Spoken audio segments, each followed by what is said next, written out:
Kampung banggalah. Ini ulama kita, kan? Macam Ahmad Khatib Sambas. Orang Sambas tu ada bangga sikit. Balik kampung, macam mana rasanya? Masya Allah, di mana-mana dikenal orang, dihormati orang. Pulang ke kampung, sampai di kampung disambut berlebih-lebihan. Akhirnya dia pun berjalan mendekati orang ramai tadi. Dibuka tasnya. Ini Ramadan, sore hari, tak lama lagi buka puasa Ramadan. Dibuka dalam tasnya roti.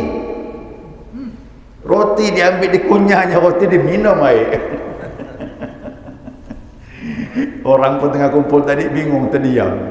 Yang melantunkan kasidah berhenti. Orang bertanya, ini Abu Yazid ni benar ke enggak? Gitu ni. Wali Allah ke bukan? Masa Ramadan tak puasa? Akhirnya ditinggalkan orang. Ditinggalkan orang. Akhirnya pun dia senyum dia. Yuk kita masuk. Dia kepingin masuk kota biasa je, tak usah dihormati. Nah, dia puasa tu, tapi sore hari dia makan. Kenapa? Ingin meruntuhkan penghormatan orang berlebihan terhadap diri dia.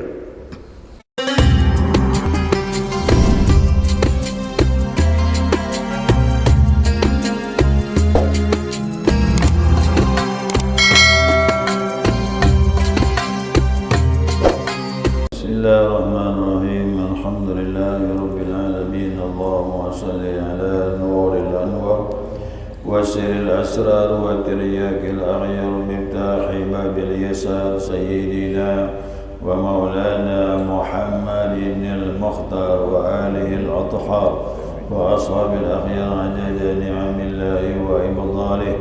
Subhanaka la ilma lana illa ma 'allamtana innaka antal alimul hakim. Allahumma dzakirna ma nasina wa 'allimna ma jahilna wa la hawla wa la quwwata illa billahil 'aliyyil 'azim. Qala musannif rahimahullahu ta'ala wa nafa'na bi 'ulumihi fid darain amin. Jemaah Rasulullah rahimakumullah. Assalamualaikum warahmatullahi wabarakatuh. Alhamdulillah, senantiasa kita mengaturkan pujian dan syukur kita kepada Allah atas limpahan rahmah hidayahnya. Subuh ini kita dapat melanjutkan kajian kita, mudzakarah kita tentang adab-adab bersama guru atau mursyid berdasarkan kitab Futuhatul Ilahiyah. Ya, selanjutnya yang keenam, ya. Yang keenam ini adab kepada guru kita. Ya, ini kita dianjurkan untuk tidak banyak bertanya atau berbicara. Ya, tidak banyak bertanya kepada guru. Kenapa banyak bertanya ini tak bagus? Nah, kerana banyak bertanya ini, kadang-kadang ada unsur hawa nafsu. Keduanya kepengen tahu tentang kualitas guru. Itu yang bahaya tu. Ya.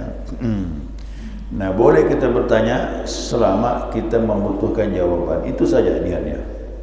Ya, kita kepengen bertanya dengan guru tu sesuatu yang kepengen kita ketahui dan sifatnya mendesak, boleh.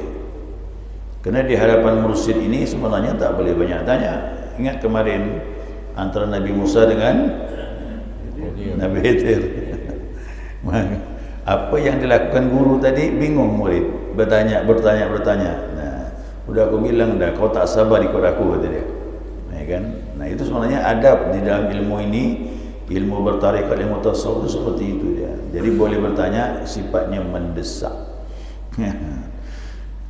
Apalagi sampai membantah tinggi suara. Ya, tinggi suara sudah menyebabkan, maaf, itu sudah kerasukan masuk daripada godaan syaitan dan hawa nafsu. Ini berbahaya. Sudah membantah, apalagi ya sifatnya meninggikan suara di hadapan guru. Itu namanya su'ul adab.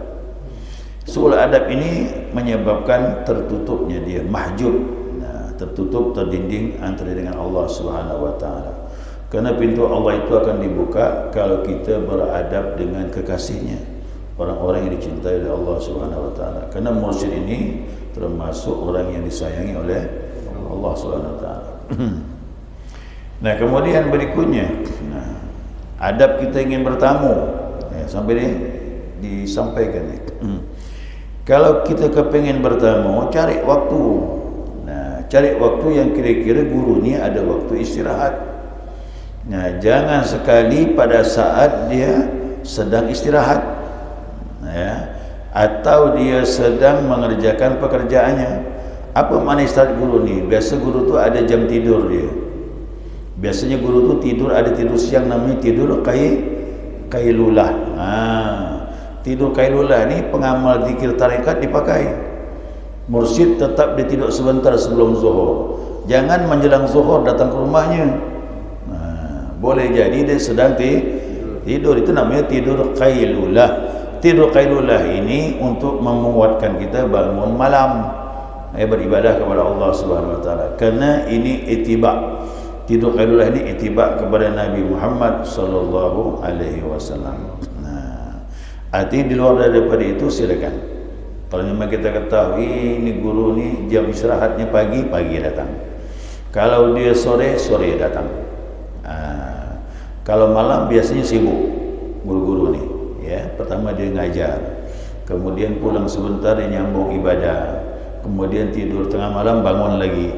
Itu guru seperti itu. Ada jamaah kita ini kemarin ingin menemani guru tu ibadah malam, kepingin mau ibadah dengan guru. Gimana rasanya? Akhirnya tak diberi izin sama guru. Jangan, gitu dia.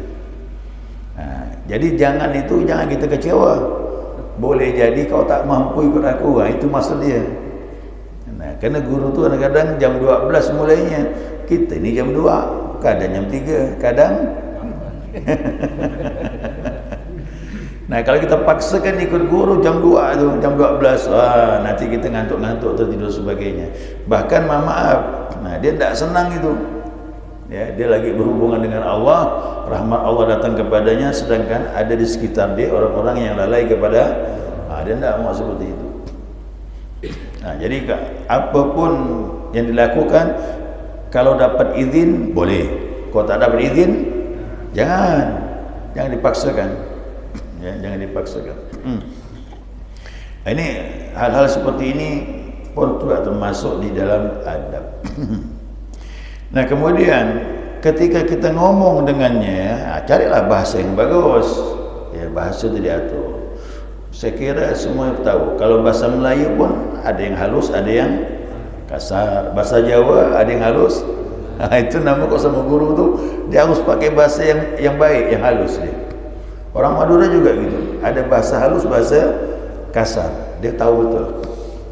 Bahkan semakin halus bahasa seorang, maka orang itu mempunyai kehormatan semakin tinggi. Semakin tinggi. Bagi bahasa Arab adalah, bahasa Arab ni orang yang betul-betul belajar dia ngerti. Sastra Arab itu tinggi. Yang paling tinggi itu bahasa Al-Quran. Makanya kalau orang Arab kita pakai bahasa Al-Quran, malu dia. Dia sangat malu dia. Saya punya ipar dulu, alhamdulillah, dia punya bahasanya bahasa kitab. Bahasa kitab tu bahasa Al-Quran tu lah. Kalau dia di Mekah sana beli barang, ngomong sama orang tu pakai bahasa apa namanya? Bahasa mi'ah, bahasa pasaran. Kalau bahasa Inggris tu apa namanya tu? Bahasa pasaran ni. Bahasa pasaran sehari-hari. Beda dengan bahasa buku. Begitu dia ngomong sama orang sana, beli barang dan sebagainya, pakai bahasa fushah, bahasa yang fasih. Bahasa Al-Quran itu malunya luar biasa, nunduk dia. Ini berarti dia bilang apa? Jadi yang bawa guru saya ni diberitahu saya punya toko, kau punya guru kata orang alim, kata dia. Kerana bahasa dia rapi. Makanya termasuk mukjizat Nabi Muhammad sallallahu alaihi wasallam, salah satunya di samping Al-Quran, bahasa Nabi itu tinggi sastranya. Orang yang paling pintar bahasa zaman Nabi kagum dengan Nabi Muhammad SAW. Kerana ucapan Nabi itu tinggi maknanya. Padahal Nabi tak punya guru. Mana guru Nabi? Tak punya rektor. Maka bahasa yang paling indah adalah bahasa Rasulullah, itu diabadikan dalam Al-Quran. Itu bahasanya Al-Quran, itu bahasa paling tinggi. Sampai sekarang orang tidak bisa mencari kelemahan bahasa Al-Quran. Orang Arab sendiri ya kagum, ya, tinggi betul bahasa. Nah, begitulah dia adab dengan guru. Carilah bahasa yang baik, ya. Ketika berbicara, tutur kata halus sopan. Selama di hadapan guru, dia selalu menunjukkan sikap yang baik. Nah, tawadu, jangan menunjukkan sikap yang maaf, merasa setara dengan guru. Ini bahaya ni. Walaupun boleh jadi murid lebih alim dalam ilmu fikih, tetapi tetap saja yang namanya adab, guru rohani harus kita hormati. Dan juga jangan berbicara sendiri dengan temannya. Waktu kita ngomong sama guru, guru ngomong, kita jangan ngomong sama kawan. Dengarkan apa yang disampaikan dia. Begitu kita ngomong sama kawan, guru lagi menyampaikan, dah habis adab sudah. Ya, selesai sudah berkahnya itu. Nah, selalu mendengarkan apa yang dibicarakan guru, sebab kalau tidak ada adab, su'ul adab dengan guru, bisa menyebabkan tertutupnya rahmat dari Allah Subhanahu wa taala. Itu kita khawatirkan.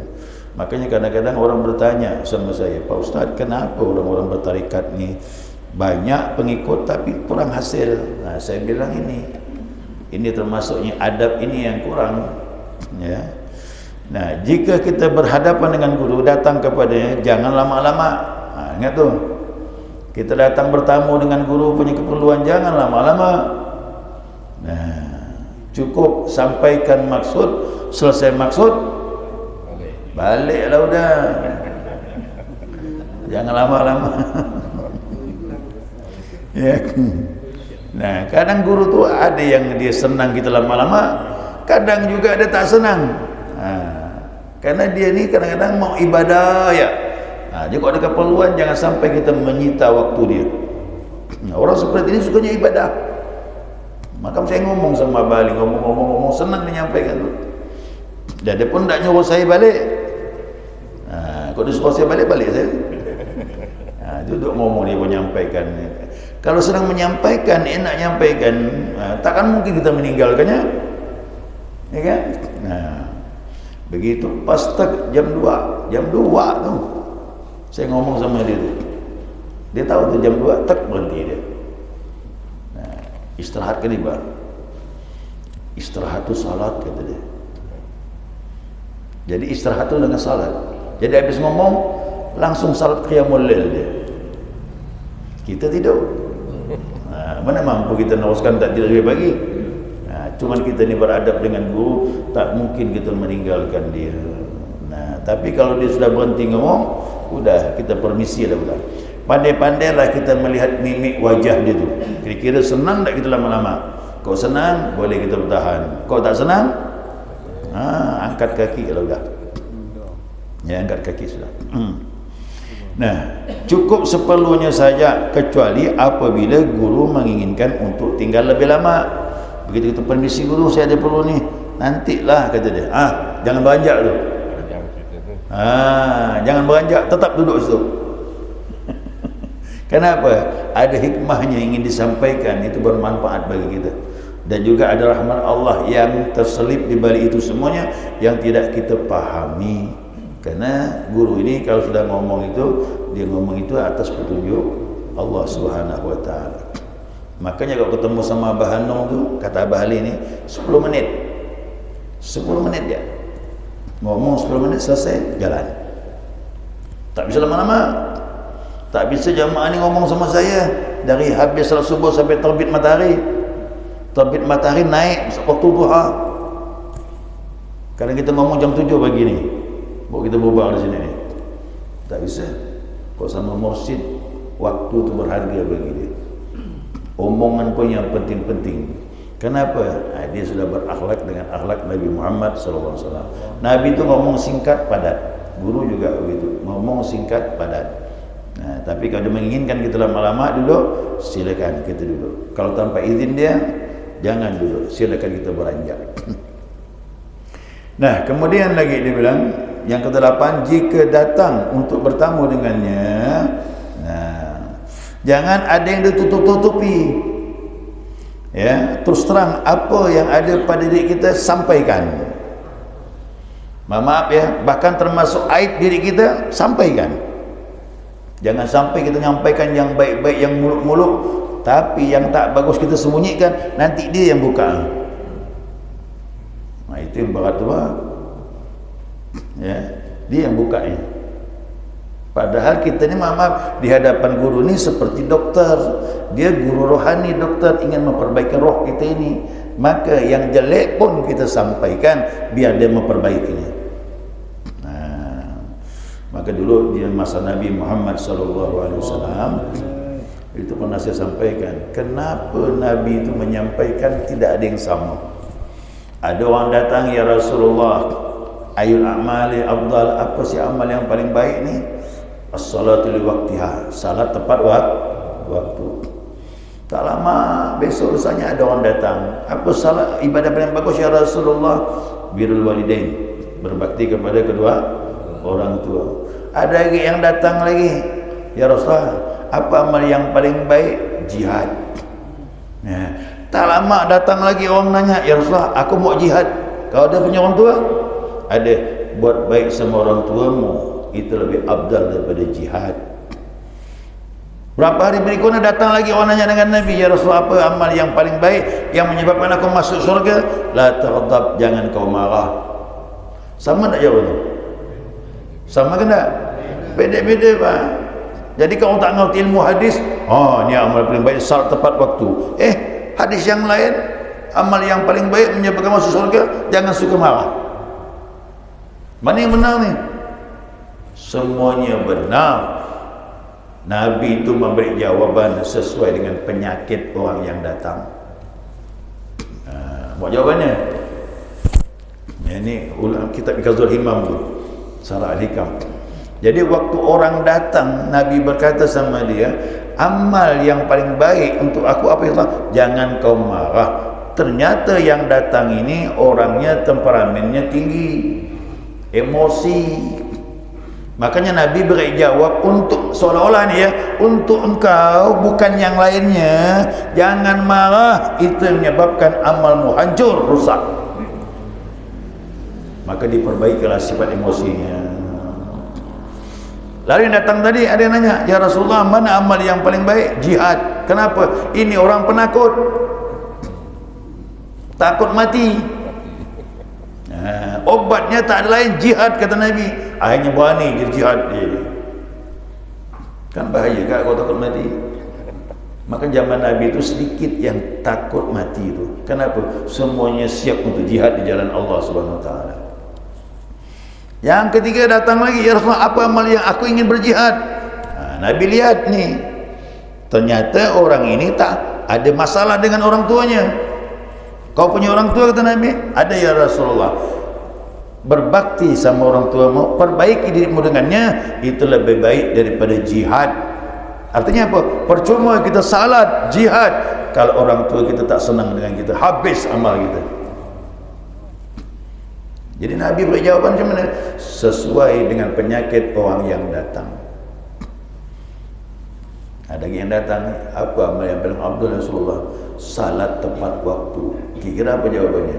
Ini orang salatnya waktunya suka molor.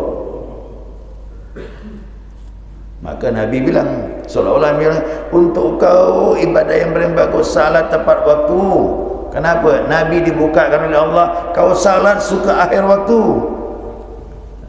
Itu ternyata Nabi memperbaiki semua penyakit sahabat. Itulah mursyid. Nah, kok paham mursyid ini? Memperbaiki sesuai dengan penyakit. Nah, itulah dia. Jadi kalau kita datang sama guru, jangan tutup-tutupi apa kelemahan kita, sampaikan. Jangan yang baik-baiknya. Guru tahu yang tak baik. Kita sampaikan yang baik, tapi yang tak baik diketahui guru, gimana? Takutnya nanti dia membukakan itu untuk memperbaiki kita, tambah malu. Kita tambah malu. Saya dulu sama guru tu kenanya apa? Pertama sekali belajar ilmu ini. Allah baik tak dengan kau, kata dia. Dia bilang gitu. Dia buat saya. Gimana tak kebaikannya guru?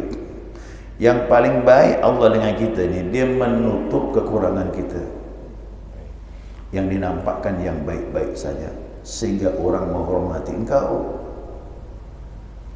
Kalau seandainya Allah buka aibmu, siapa yang ingin menghormati engkau?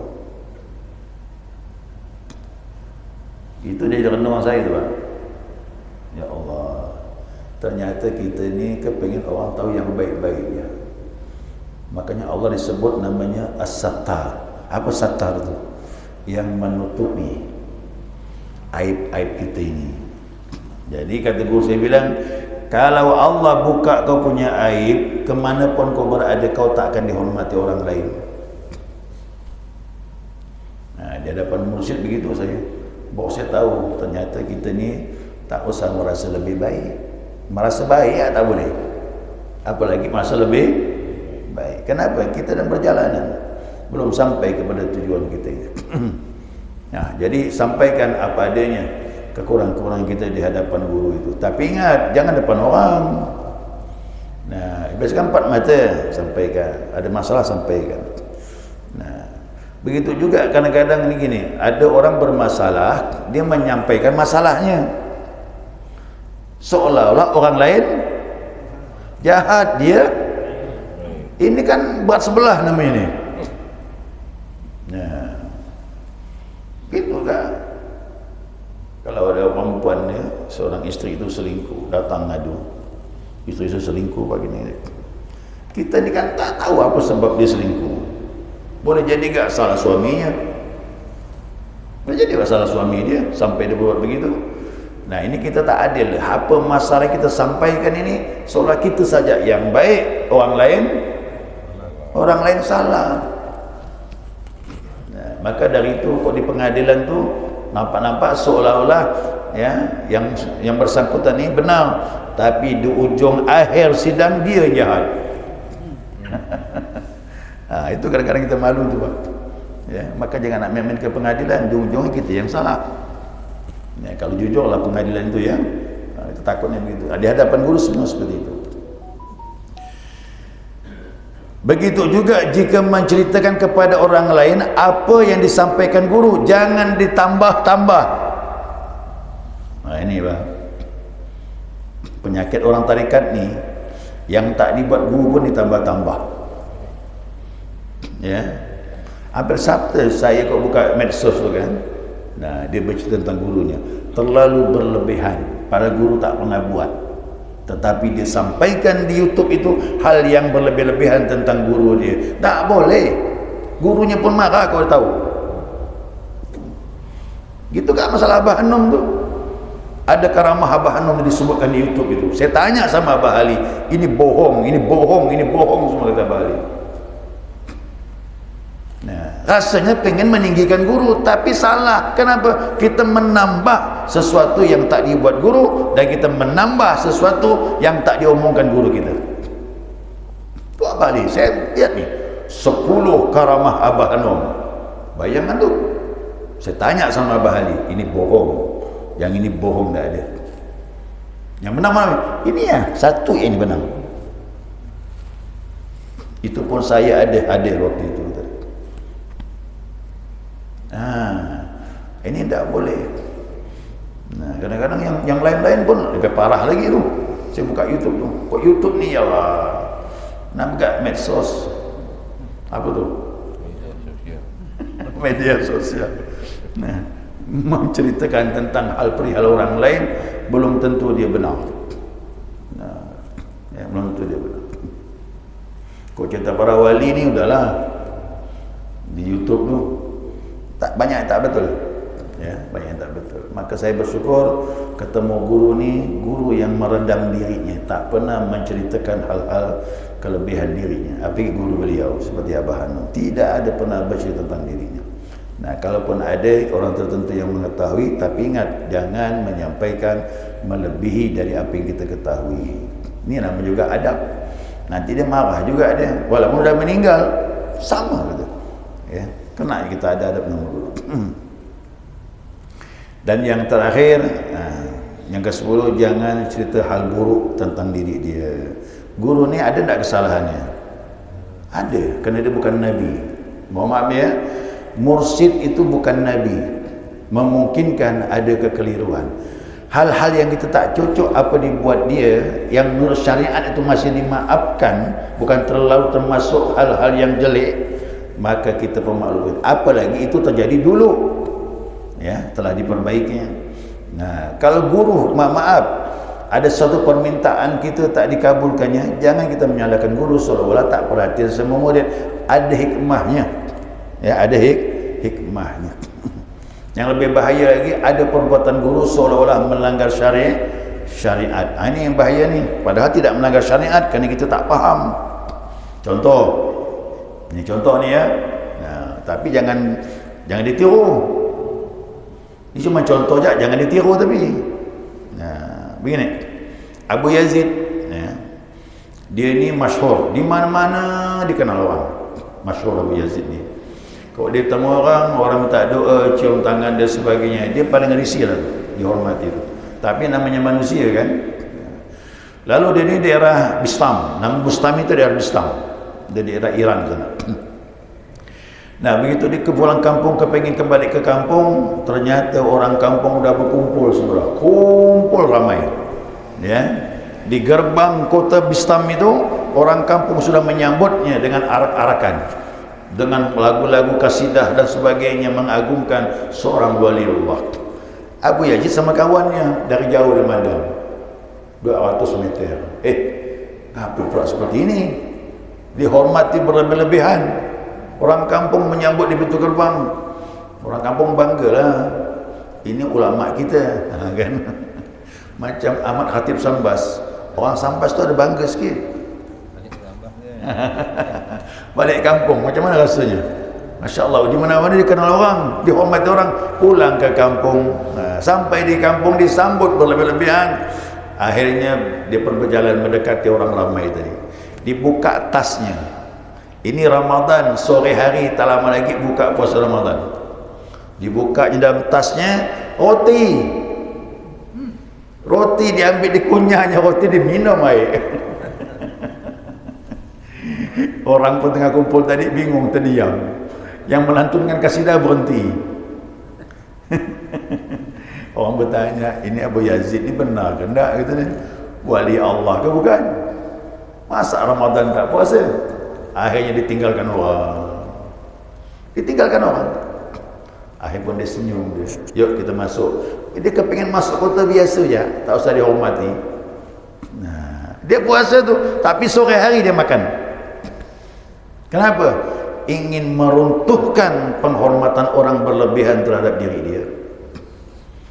Apa kata dia bilang sama kawannya? Aku ni berdosa tak makan sore hari? Tak bisa ngomong kawannya. Kita ni mukim ke musafir? Musafir boleh tak puasa? Dia secara syariat tidak melanggar. Aku ni musafir, kok aku batalkan boleh.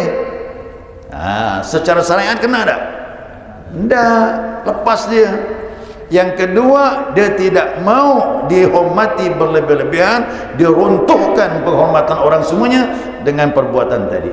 Cuma orang tak faham. Jadi begitulah, ada seorang guru tu dia tak senang dihormati berlebihan. Ada. Ya. Jadi jangan salahkan, itu semuanya penuh dengan hikmahnya, pasti ada. Ya, wallahu a'lam. Tapi selama ini tak pernah saya lihatlah guru-guru kita buat begitu. Tapi jangan, ini contoh saja. Kan? Dan jamaah pun jangan nyontoh macam itu.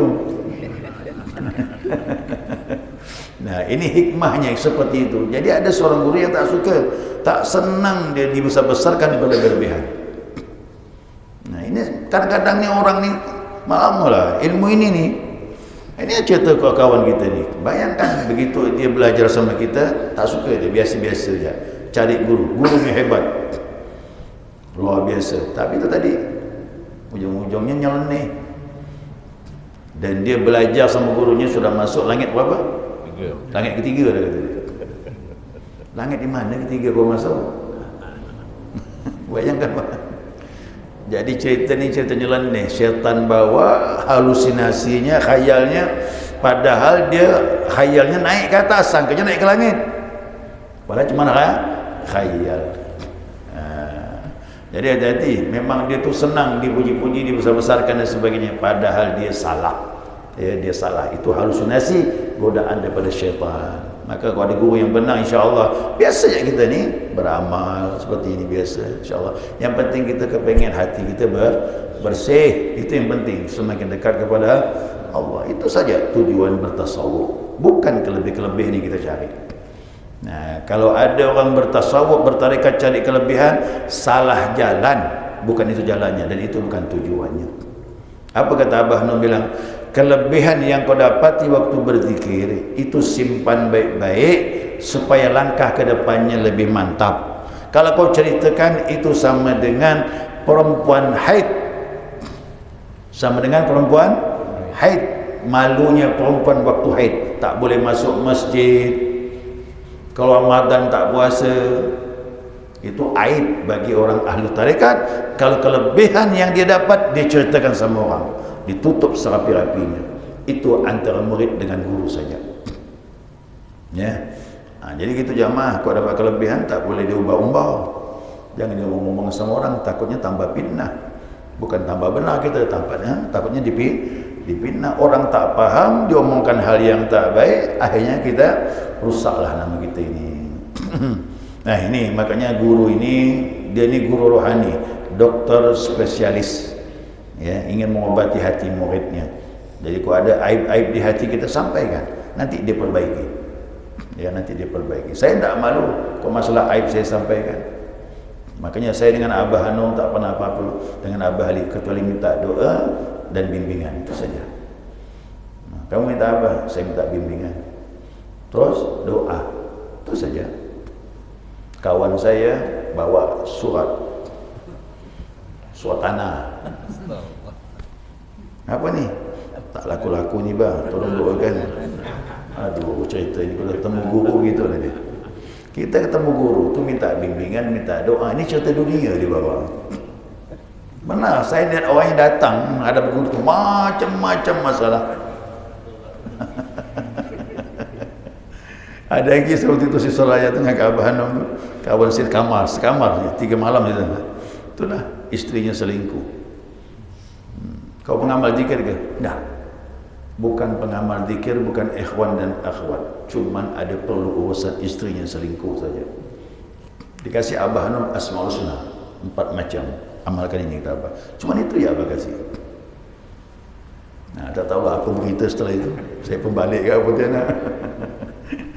Macam-macam orang datang dengan guru mursyid ni. Cerita dunia banyak. Nah, maka saya katakan sama kawan saya ni dari Pontianak, kau pengen apa? Aku kepengen minta doakan usaha aku ni maju. Apa lagi? Keluarga selamat. Apa lagi? Anak aku dia cepat duduk. Apa lagi? Apa lagi satu terakhir? Tak ada cerita ibadah. Tak ada minta doakan macam. Itu saya bilang. Jadi waktu itu anaknya Abah Hanum yang sulung tu masih hidup, Haji Dudun. Waktu saya ramai itu Haji Dudun bilang apa? Ikhwan sekarang dengan dulu lain. Ikhwan dulu kalau datang minta doa, minta bimbingan. Ikhwan sekarang macam-macam. Ya, ikhwan sekarang macam-macam. Jadi sebenarnya kita ni belajar ilmu ni murnikanlah. Kita ingin membersihkan diri. Urusan dunia boleh sambil-sambil kita bicarakan, tapi itu bukan hal yang pokok.